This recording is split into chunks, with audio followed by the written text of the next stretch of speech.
മദേഴ്സിന്റെ ഒരു വലിയ കൺസേൺ ആണ് കുഞ്ഞുങ്ങളിൽ കാണുന്ന ഡയപ്പർ റാഷസ് അല്ലേ. അപ്പൊ ഈ ഡയപ്പർ റാഷസ് പ്രിവെന്റ് ചെയ്യാൻ നമുക്ക് എന്തൊക്കെ കാര്യങ്ങൾ ചെയ്യാൻ പറ്റും എന്ന് നോക്കാം.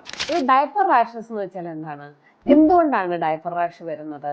മെയിനായിട്ട് കുഞ്ഞുങ്ങളിൽ ഈ മോഷനും യൂറിനും ഒക്കെ ഇരുന്ന് കഴിയുമ്പോൾ എപ്പോഴും അവരുടെ ആ ജെനിറ്റൽ ഏരിയ വളരെയധികം ഒരു ഈർപ്പനനവ് ഉള്ളതായിരിക്കും.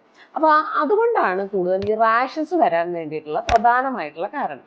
അപ്പൊ ഇത് പ്രിവെന്റ് ചെയ്യാൻ വേണ്ടിയിട്ട് ഒന്നാമതായിട്ട് നമുക്ക് ചെയ്യാൻ പറ്റുന്ന കാര്യം, നല്ലോണം സൂപ്പർ ക്വാളിറ്റി ആയിട്ടുള്ള നല്ലോണം അബ്സോർബൻ്റ് ആയിട്ടുള്ള ഡയപ്പേഴ്സ് യൂസ് ചെയ്യാൻ ശ്രദ്ധിക്കുക. അതുപോലെ തന്നെ ടൈറ്റ് ആയിട്ടുള്ള ഡയപ്പേഴ്സ് യൂസ് ചെയ്യാതിരിക്കുക. കാരണം ടൈറ്റ് ആയിട്ടുള്ള ഡയപ്പേഴ്സ് യൂസ് ചെയ്യുമ്പോൾ അവിടെ ഫ്രിക്ഷൻ വന്നിട്ട് കുഞ്ഞിന്റെ സ്കിന്നിൽ ഇഞ്ചുറീസ് വരാനുള്ള സാധ്യത കൂടുതലാണ്. രണ്ടാമത്തെ കാര്യം, ഡയപ്പേഴ്സ് ചേഞ്ച് ചെയ്യുന്നത് ഒരു മാക്സിമം 2 to 3 hours തന്നെ ഡയപ്പേഴ്സ് ചേഞ്ച് ചെയ്യുക. ഡയപ്പർ വലുത് ഹെവി ആവുന്ന വരെ കാത്തിരിക്കാതിരിക്കുക.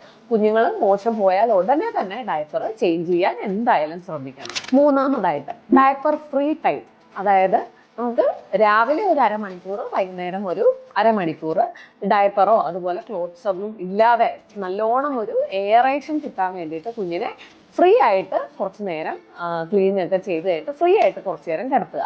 കാരണം ഈ സമയത്ത് അവർ എപ്പോഴും അതിങ്ങനെ അടഞ്ഞുകൂടി ഇരിക്കുമ്പോഴാണ് റാഷസ് വരുന്നത്. അപ്പൊ ഇങ്ങനെ ഒരു എയറേഷൻ കിട്ടുമ്പോൾ സ്കിന്ന് ഡ്രൈ ആവുന്നു, റെഡ്നെസ് ഒക്കെ കുറയുന്നു, ഫംഗൽ ഗ്രോത്തും കുറയുന്നു.